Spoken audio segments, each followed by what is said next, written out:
오늘 사도행전 강의 5번째 시간인데요. 오늘은 교회의 탄생에 대해서 함께 은혜를 누리고자 합니다. 탄광촌에 한 청년이 있었어요.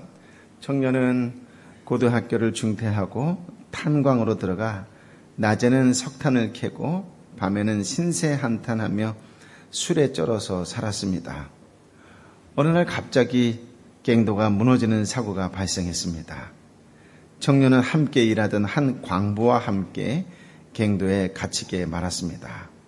급박한 상황에서 광부는 청년에게 뜻밖의 말을 했습니다. 사람이 죽으면 마지막에 어디를 가는지 아나? 청년은 잘 모르겠다고 솔직히 대답했습니다. 그런 것에 관심도 없었고 알고 싶어 한 적도 없었기 때문이었지요. 누구든지 예수님을 믿으면 영원한 하나님 나라에 가서 영원히 천국의 삶을 누린다네. 예수를 믿어보지 않겠느냐는 광부의 말에 청년은 믿져야 본전이란 심정으로 그러겠다고 말했습니다. 어차피 마지막이었으니까요. 그래서 광부가 하자는 대로 영접 기도를 했습니다. 그런데 신기한 일이 벌어졌습니다. 구원의 주님을 믿겠다고 고백하던 청년이 죄를 회개하며 오열하기 시작한 것입니다. 그렇게 하염없이 울며 기도하다 그만 정신을 잃고 말았습니다. 청년은 병원에서 깨어났습니다. 하지만 그에게 예수님을 전해준 광부는 그곳에 없었습니다. 마지막 순간에 청년을 살려내고 자신은 갱도에 묻혀 세상을 떠난 것입니다. 그때부터 청년은 거듭난 삶을 살았습니다. 마지막 순간에 누군가 나에게 복음을 전해주고 나를 살렸다는 그 빚진 인생이라는 자각이 있었던 것이지요. 청년은 이후 하나님의 부르심을 따라 신학을 공부하고 아프리카 케냐에서 선교사로 활동하며 예수님의 복음을 전했습니다. 매일매일 오늘이 마지막이라는, 지금이 마지막 기회일 수도 있다는 마음으로 말입니다. 이 내용은 마사이 부족의 아버지라고 불리며 케냐에서 활동하는 안찬호라고 하는 선교사의 이야기입니다. 오늘 본문 말씀은 오순절에 성령께서 강림하신 결과로 말씀을 들은 3,000명이 회개하면서 신약 교회가 탄생한 사실에 대한 이야기와 탄생된 그 교회의 아름다운 모습에 대한 이야기를 보여주는 장면이라고 할 수가 있겠습니다. 오순절에 성령께서 강림하셨어요. 강림하신 성령께서는 단지 신기한 외적 현상들만을 일으키지 않으셨습니다. 성령께서는 베드로 사도가 선포한 말씀을 통해서, 그리고 그 말씀과 더불어 강력하게 역사하셨지요. 37절의 말씀에 보면 설교를 들은 청중들의 하나 같은 특징이 뭐라 그래요? 마음이 찔렸다라고 이야기합니다. 베드로와 다른 사도들에게 이제 그들이 찔린 사람들이 부르짖어요. 형제들이여, 우리가 무엇을 해야 합니까? 라고요. 마음을 찔린 자들이 이제 이전하고 다른 무언가를 해야 되겠다는 생각이 들었나 보지요. 오순절에 발생한 가장 큰 기적이 여기에 있습니다. 설교를 듣기 전까지만 해도 그들은 예수님이 죽으심과 관련하여 전혀 죄의식이 없었던 사람들이에요. 스스로를 용서받아야 할 죄인이라고 생각하지도 않았습니다. 그랬던 그들이 베드로의 말씀을 듣고 한 사람 한 사람이 죄인이라고 하는 것, 나는 죄인이구나 라고 하는 것을 깨닫게 된 것이지요. 두려움 가운데 용서받을 길을 찾습니다. 사도의 가르침을 받아 기꺼이 순종할 태도를 취하지요. 그렇습니다. 그 시대나 이 시대나 언제나 교회가 사모해야 할 기적이 있다면 그것은 말씀을 듣고 죄인임을 깨달아 마음이 찔리는 사람들이 많아지는 그런 기적입니다. 외면적인 기적 현상들은 다른 종교에서도 흔히 발생을 해요. 하지만 예수 그리스도의 십자가 죽으심이 나와 관련되어 있다라고 하는 것을 깨닫는 것은 오직 성령님의 역사로만 가능하다는 것이지요. 불과 얼마 전까지만 해도 조롱하고 배척했던 사람들이 주와 그리스도로 받아들이는 기적이 없었다면 오순절은 나머지 모든 기적은 아무런 의미가 없었을 것입니다. 오늘날도 4대 성인 중에 한 사람이라고 여기는 예수님을 하나님으로 고백하는 일은 오직 교회에서만 나타나는 기적이지요. 이 기적이야말로 모든 예수님의 증인들이 바라고 또 바라는 기적입니다. 중생의 기적은 오직 성령님의 역사로 말미암지요. 성령님의 역사로 시작하고 성령님의 역사를 통하여 시작됩니다. 하지만 중생케 하시는 과정에서 성령님은 인간을 도구로 사용하십니다. 38절에 보면 베드로는 마음이 찔린 청중들에게 회개를 촉구하기 시작합니다. 그리고 40절에 보면 이 외에도 이 사악한 세대로부터 구원을 받으시오라고 했지요. 사악한 세대, 패역한 세대 또는 어그러진 세대라고도 번역을 합니다.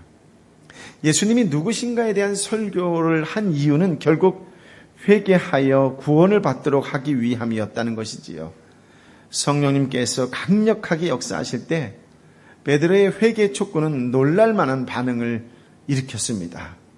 41절에 보면 120명이었던 교회가 오픈 하루 만에 중생한 새신자 3,000명을 얻었다 그래요. 즉 26배가 증가했다는 얘기겠지요. 만약 베드로가 입을 다물고 있었다면 이러한 기적은 없었을 것입니다. 구원이 오직 하나님의 은혜에 속하는 것이라고 가르친다라고 하는 말은 인간은 아무것도 하지 않아도 된다, 그런 의미가 결코 아닙니다. 참으로 교회가 하나님의 구원하시는 기적을 맛보기 원한다면 부지런히 회개를 촉구하는 사람이 있어야 할 것입니다. 사악한 세대, 패역한 세대는 패역한 자들로 넘쳐나는 세대이지요. 패역한 자들은 하나님 앞에서 죄의식이 없습니다. 하나님의 뜻을 대적하면서도 전혀 깨닫지 못하지요. 예수님과 그를 따르는 자들을 조롱하고 모욕하기를 서슴지 않습니다.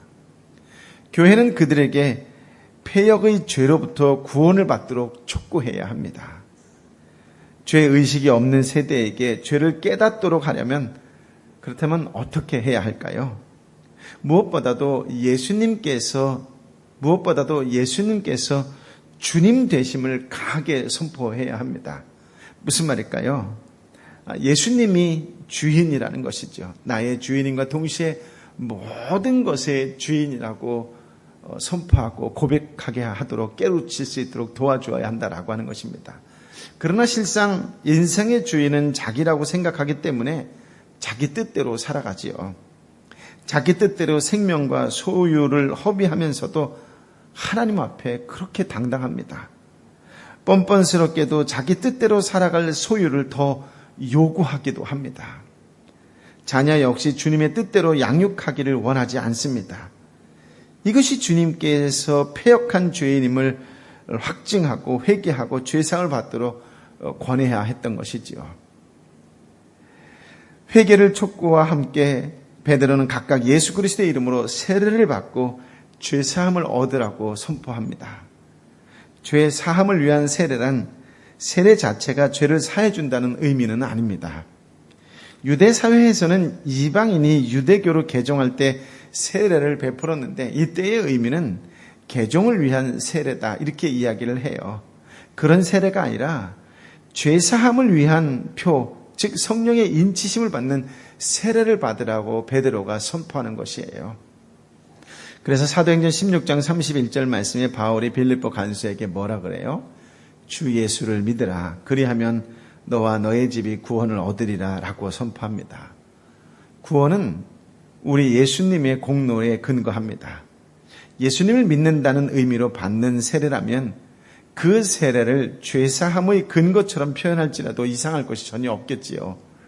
그리하면 성령을 선물로 받는다는 말씀은 회개와 세례의 결과로 성령님께서 주시는 것처럼 보일 수 있습니다. 논리적으로 생각한다면 먼저 성령님께서 역사하셔야만 회개를 할 수 있겠지요. 마음이 찔린 것 자체가 성령님의 역사라고 이야기하는 것이에요. 여러분도 말씀을 들을 때에 찔릴 때가 있을 것입니다. 그것은 곧 내 양심이 어떤 것이 움직이는 것이 아니라 성령의 터치라고 하는 것이에요. 근데 그것이 하나님의 역사로 이어지느냐 못 이어지느냐는 그 다음 나의 의지적이고 또 의도적인 결단이 행함이 있어야 하는데, 찔리는 것으로 멈추고 엘리베이터 타면서 다 잃어버리고 있다면 그것은 하나님의 역사가 일어나지 않는다라고 하는 것이에요.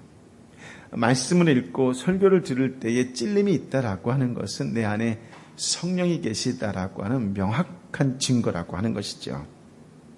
하지만 여기서 베드로는 구원의 서정을 알려주려는 목적으로 말하고 있지 않습니다. 죄책감에 사로잡혀 어찌해야 할지 몰라서 묻는 청중들에게 당장 필요한 것은 회개와 세례받음과 성령 받는 것이라고 대답하고 있는 것이에요. 여기서 회개와 성령 받음과 중생이라고 하는 것은 논리적인 순서는 있지만 사실 동시 발생적이다, 이렇게 이야기할 수가 있습니다. 따라서 회개하지 않을 때 성령님께서 역사하시지 않으신다라고 하는 일상적인 표현도 틀리지는 않습니다. 39절에 보면 베드로는 요엘 선지자의 말씀에 근거해서 이 약속이 여러분과 여러분의 자녀와 먼 데 있는 모든 사람, 곧 주 우리 하나님께서 부르시는 모든 사람들에게 주신 것이다라고 이야기를 해요. 무슨 말이냐면 요엘 선지자가 요엘서 2장 32절에 여호와의 이름을 부르는 사람은 누구나 구원받을 것이다 라고 선포했습니다. 그렇게 여호와의 이름을 부르는 자를 일컬어서 여호와의 부름을 받은 자라고 했지요. 여호와의 부르심은 결국 유대를 넘어 땅끝까지 미칠 것입니다. 그런데 정작 베드로 자신은 이방인도 회개할 때 성령을 받는다는 사실을 사도행전 10장에 가서야 그때 비로소 깨닫는다라고 하는 것을 우리는 또한 확인할 수 있습니다. 무슨 말일까요? 성령님께서는 베드로의 부족함에도 불구하고 말씀이 바르게 인용되어서 바르게 선포할 수 있도록 그 베드로에게 역사하셨다라고 하는 말씀이에요. 좀 더 구체적으로 이야기한다면 성령님께서는 깨달음이 부족한 자를 통해서도 놀라운 역사를 이루실 수 있는 분이시다라고 하는 것이에요. 어떤 신학 지식이 완벽히 구비되어지고 또 성품이 온전하게 되을 때만 성령이 임하시는 것이 아니라 우리는 언제나 부족하지요. 부족함에도 불구하고 성령은 임하십니다. 언제나 배우고 깨달아가는 그런 과정 속에 있지요. 앞으로도 언제나 부족하고 더욱 깨닫고 또 배워야 할 것입니다. 그러나 부족하기 때문에 증언할 수 없다고 생각한다면 예수님의 재림 때까지 입 다물고 있어야 할 것입니다.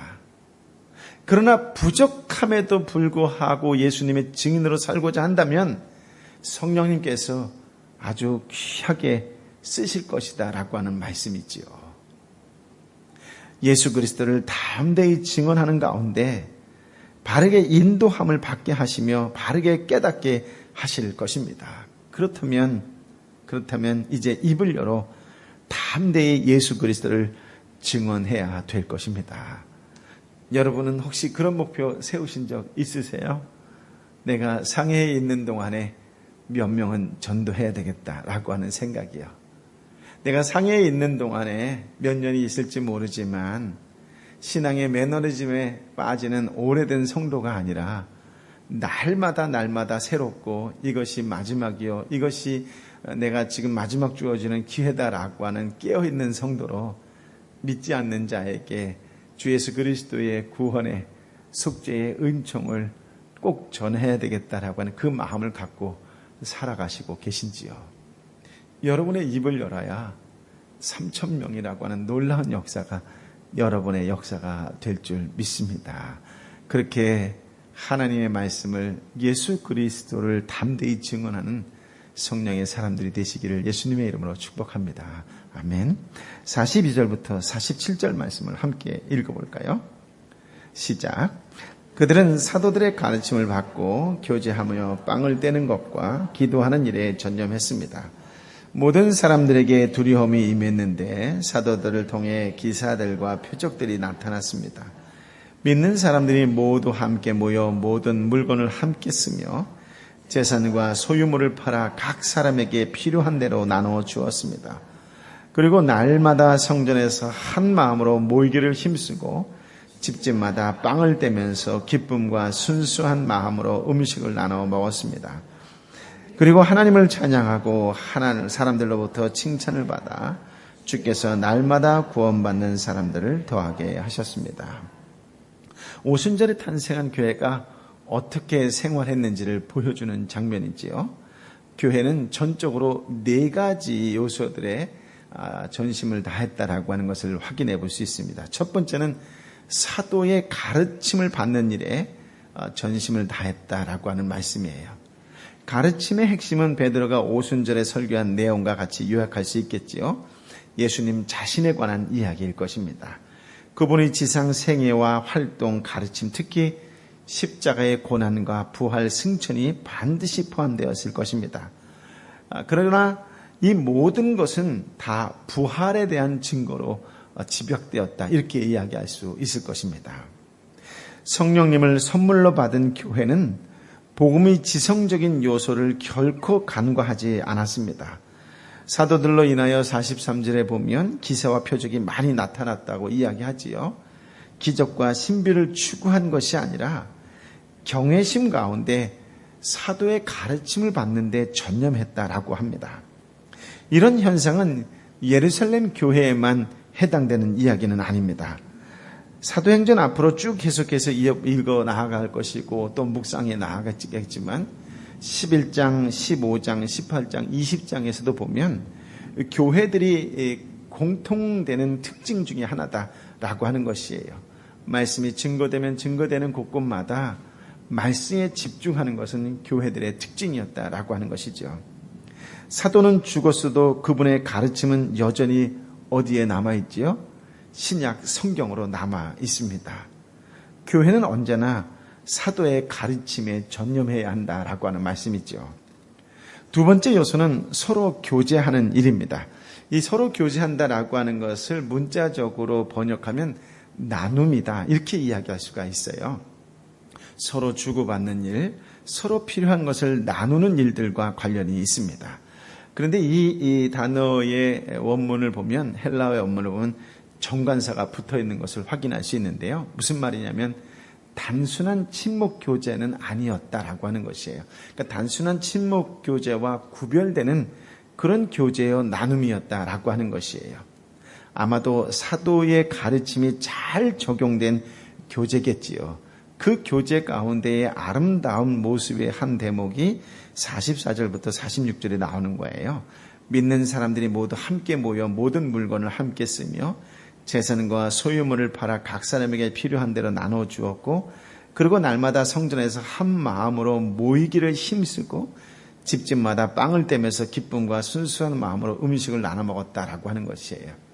이 부분에 대해서 이제 학자들마다 조금씩 생각을 달리하는 경우가 있는데요. 틀렸다 맞았다 이런 개념이 아니라 해석을 조금 더 구체적으로 하기도 하고 좀 더 넓게 해석하기도 하는 부분이 있습니다. 당시에 교회가 생길 때마다 모든 교회가 다 이렇게 생활했을까라고 이야기하는 부분인데요. 그렇게 했을 것이다라고 이야기하는 분들도 있고, 또 어떤 분은 이렇게도 얘기합니다. 예루살렘 교회가 마치 한 가족처럼 물건을 함께 쓰며 필요에 따라 나누었고 한 몸처럼 마음을 같이하여 모였는데요. 그런데 이제 초기 예루살렘 그리스도인들은 오순절을 지키기 위해서 흩어져 있던 유대인들도 디아스포라라고 하죠. 흩어져 있는 사람들이 6월절이나 오순절에 예루살렘에 방문할 기회가 별로 없었지만 그래도 방문하게 되면 주로 나그네 아니겠어요? 그러니까 예루살렘 주민들은 그들을 일시적으로 받았지만 그들이 여기서 영구적으로 거주할 사람들은 아니라는 것을 알고 있었습니다. 나아가 유대인들의 환영을 받기도 해요. 왜냐하면 유대인들도 역시 전 세계에 흩어져 있다가 이날이 되면, 6월절이 되면 다 모이잖아요. 그러니까 이 유대인들도 있고 또 개종한 자들도 있고 그리스도인들도 있고 이렇게 막 여기저기 막 섞여 있는 거예요. 근데 공통점은 뭐냐? 유대인이다라고 하는 것이죠. 그런데 그들이 십자가에 못 박힌 메시아를 믿는 성도가 되었을 때에, 신자가 되었을 때 상황은 매우 달라졌다라고 하는 것이에요. 그렇게 예수 그리스도를 믿는 자다, 성도다, 신자다라고 한다면 유대인들은 받을까요? 안 받을까요? 안 받는 거예요. 거절하고 외면하는 거죠. 환영을 하지 않는 거예요.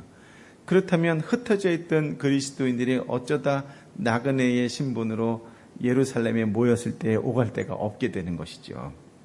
그랬는데 예루살렘 안에 먼저 예수 그리스도를 믿는 사람들이 있었다라고 하는 것이에요.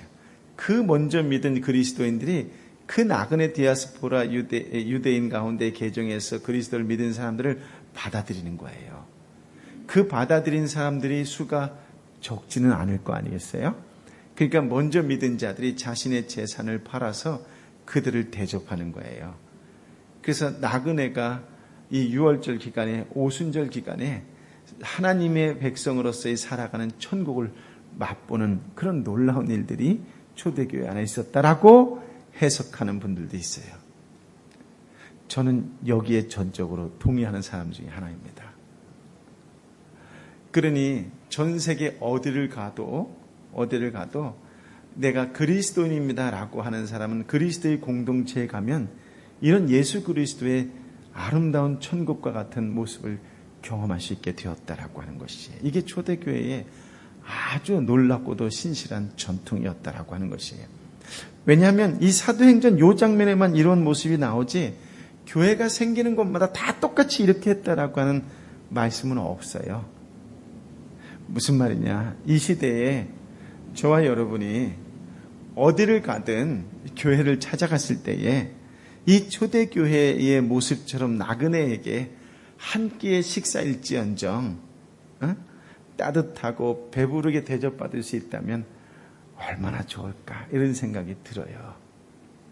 주중에 이제 여기저기 이제 사람들하고 만나다가 묘하게 이제 홍콩으로 대학 간 부모를 이렇게 밖에서도 우리 교회 안에서도 몇 명 만났는데 공통점을 하나 발견했어요. 그게 무엇이냐면 첫째는 같은 교회를 갔더라고요. 저한테 우연히 보낸 문자인데 다 같은 교회를 갔더라고요. 엘림교회라고 하는 것이었어요. 그래서 이게 왜 여기 다 갔지? 이런 생각이 들었는데 마침 두 분이 저에게 똑같은 얘기를 하더라고요. 이 교회를 가면 대학생들이 유난히 많이 있는데 한 60명 뭐 이렇게 있는데 점심을 준다 그러더라고요. 대학생들에게. 그리고 이 4명씩 짝을 찌어서 오면 4명에게 택시비를 주고 그리고 이들이 이제 모의 소급을 하고 저녁에 이렇게 갈 때 되면은 그 순장에게 아이들에게 저녁비를 지원해 준대요. 그래서 저녁까지 먹여서 학교로 보낸다. 이렇게 이야기를 하더라고요. 제가 이거를 듣고서 이거 한번 우리도 해봤으면 좋겠다. 이런 생각이 들었습니다. 그래서 제가 저녁에 전도사님한테 연락을 했죠. 이런 게 있다는데 우리도 하면 좋겠다. 그동안 사실은 전도사님이 개인 사비를 많이 썼거든요. 늘 그래 왔어요. 대학청년부 교육자들이. 주로 전도사님 개인 사비를 쓰고 어쩌다 저는 아주 어쩌다 한번 왕창 쓰고 뭐 이런 또 교인들 가운데 또 이렇게 후원해 주기도 하고 뭐 그러셨죠. 뭐 여러분의 자녀가 꼭 상해에 있는 학교를 안 다닌다 할지라도 만약 여러분의 자녀가 미국이든 유럽이든 한국이든 홍콩이든 어디를 갔는데 한 끼의 식사를 따뜻하게 대접받았다고 생각을 해보세요. 그것처럼 마음 훈훈한 이야기가 있을까? 그런데 그 근원이 오늘 사도행전 2장에 나오는 초대교회가 그랬다라고 하는 말씀이에요. 그러고 보면 이 나그네를 손대접하는 것은 기독교에 아주 아브라함부터 있었던 오랜 전통이었어요. 부지불식간에 손대접하는 가운데에 아브라함은 천사를 만나고 예수님을 만나고 하나님을 만나는 놀라운 영광을 경험하게 되지요. 저와 여러분이 정말 말씀만 듣기만 할 뿐 교회 회원들이 서로 딴 가족 딴 몸처럼 행동하고 뿔뿔이 흩어져 있기를 힘쓴다고 한다면 어찌 건강한 교회라고 할 수 있겠는가, 그런 묵상을 해보게 됩니다. 세 번째 요소는 떡을 떼며 즉 만찬을 하는 것이에요. 46절 뒷구절에 보면 집집마다 빵을 떼면서 기쁨과 순수한 마음으로 음식을 나눠 먹었습니다 라고 하는 것이에요. 빵, 떡을 떼는 것은 1차적으로 유대인들의 식사를 말하는데요. 이 일이 단지 가정별 식사의 교제였다면 거기에 서로 교제라고 하는 말씀을 집어넣어서 구별하지 않았을 거예요. 서로 교제했다라고 하는 것은 무언가 그 가족의 울타리를 벗어났다라고 하는 말씀 아니겠어요? 아마 말씀 예배 이후에 공적으로 행했던 애찬이나 성찬과도 관련이 있는 것으로 생각됩니다. 즉 초대교회는 일부의 예배를 드리고 하나님의 말씀을 나눈 후에 2부 예배로 보이는 말씀인 성찬을 항상 시행했었던 것이 아닌가 그렇게 해석을 합니다. 교회는 다 함께 모여 예배하고 성찬과 애찬을 행했을 뿐만 아니라 가정별로도 떡을 떼는 빵을 떼는 의미를 새기면서 식사 교제를 했다라고 해석하는 것이지요. 여러분께서 단순히 한 끼의 식사에도 참으로 놀라운 예수님의 마음이 담겨 있는 것을 체험할 수 있다면 정말 한 끼의 식사에 큰 은혜를 체험하게 될 줄 믿습니다. 그런 마음이 이웃과 합해질 때 서로 교제하는 만찬을 나누고 애찬을 나누는 신실한 성도의 교제가 될 것입니다. 네 번째 요소는 기도하는 것이에요. 사도행전에서 말씀과 기도는 항상 병행을 합니다. 예수님께서 내 집은 기도하는 집이다 라고 말씀하셨지요. 성령께서 내주하시는 성령의 전인 그리스도의 교회는 마땅히 기도하는 집이 되어야 하겠지요. 그렇게 기도라고 하는 표현을 쓰고 나서 47절에는 뭐라고 이야기하냐면 그 기도라는 표현 대신에 찬양이란 단어를 사용해요. 하나님을 찬양하고 라고 되어 있습니다. 아마도 그들의 기도에 있어서 가장 큰 비중을 차지하고 있었던 부분이 하나님을 찬양하는 일이었던 것 같습니다. 참 놀랍지요? 우리의 기도는 하나님을 찬양하고 하나님을 높이기보다는 주옵소서인데요. 성령이 소면될수록 불평과 원망이 가득하지만 성령이 충만할수록 감사와 찬양이 많아진다라고 하는 현상은 초대교회나 오늘날의 우리들의 교회 생활에서나 성도의 삶에서 항상 경험되는 거지요. 성령이 충만하면 찬양과 감사가 끊이지 않을 것입니다. 이러한 현상은 일상의 언어 생활에서뿐만 아니라 기도에서도 마찬가지다라고 하는 것입니다. 예루살렘 교회는 일종의 개척교회인 셈이어서 교인들과 주민들을 위한 프로그램은 빈약했을 것입니다. 어떤 조건이나 조직이나 행정도 체계적으로 구성되어 있지 않았을 것입니다. 물론 3,000명이나 되는 시작부터 대형 교회였지만 대형 건물도 존재하지 않았을 것입니다. 성도들은 단순히 이 네 가지 요소에 자발적으로 전념을 했다라고 하는 것이에요. 그런데 세상의 평가가 뭐예요? 온 백성에게 칭찬을 받았다라고 하는 것이에요. 할렐루야. 참으로 놀라운 소식이 아닐 수가 없습니다. 오순절 성령님께서 이루신 또 하나의 기적은 이처럼 성도들의 삶이 뚜렷하게 변화된 일이라고 하는 것이에요. 그래서 47절에 주님께서 그러한 교회에 어떠한 선물을 주세요? 구원받은 사람을 날마다 더하게 하셨다라고 하는 말씀이에요. 여러분 오늘 본문을 통해 교회가 어떤 자세, 어떤 자태를 갖추어야 할지 생각하는 그런 귀하고도 복된 말씀이 아닐 수가 없는데 여러분 스스로가 한번 묵상해 보셨으면 좋겠어요. 나는 어떤 교회 생활을 하고 있는가? 나는 어떤 신앙 생활을 하고 있는가에 대해서 한번 좀 더 묵상했으면 좋겠습니다. 나는 정말 죄의 심각성을 알고 있는가? 내 삶의 주인은 정말 나는 예수 그리스도가 나의 주라고 고백하고 있는가? 여전히 내 생각, 내 주장, 내 고집대로 예수님을 나의 주님이라고 입술로는 이야기하지만 삶 속에서는 여전히 내가 주인인 그런 모습으로 살아가고 있지는 않는가? 우리가 당장 어떻게 해야 할까요? 라고 마음에 찔림을 받았던 많은 백성들, 성도들이 고백했던 것처럼 여러분은 찔림이 있을 때 어떻게 반응을 하셨는지요? 나눔의 가치를 알고 있습니까? 하나님 나라에 참여한 자입니까? 라고 했을 때에 나눔의 반대는 탐심과 탐욕이에요. 골로새서 3장 5절은 탐심은 곧 우상 숭배라고 했습니다. 여러분은 어떤 나눔, 어떤 교제, 어떤 사귐의 공동체를 일구어 나가고 계시는지요? 하나님께서도 인정받는, 그래서 날마다 하나님을 찬양하는 자입니까? 사람들에게 칭찬받는, 그렇게 사람들에게도 인정받는 신실한 그리스도의 삶을 보여주는 그리스도의 향기이십니까? 저와 여러분이 사도행전을 묵상하면 묵상할수록 우리가 한 걸음 한 걸음 더 성화되어가는 모습은 나를 모르는 이웃이 먼저 알아보게 되는 그런 놀라운 일이 발생했을 때 우리는 그것을 일컬어서 기적이라고 하는 것이에요. 그런 의미에서 사도행전을 묵상할 때에 저와 여러분의 기적 행전이 되시기를 예수님의 이름으로 축복합니다. 아멘. 아버지 하나님, 우리에게 참으로 귀한 복된 말씀, 생명의 말씀을 주시니 감사합니다. 예수님이 나의 주요 그리스도이십니다라고 고백하며 그렇게 순종하는 자로 살아가게 하여 주옵소서. 주의 말씀을 받을 때에, 말씀을 들을 때에, 말씀을 볼 때에 깨닫고 찔림이 있음에도 불구하고 삶으로 살아가려고 하는 부지런함이 없었던 것을 용서하여 주옵소서.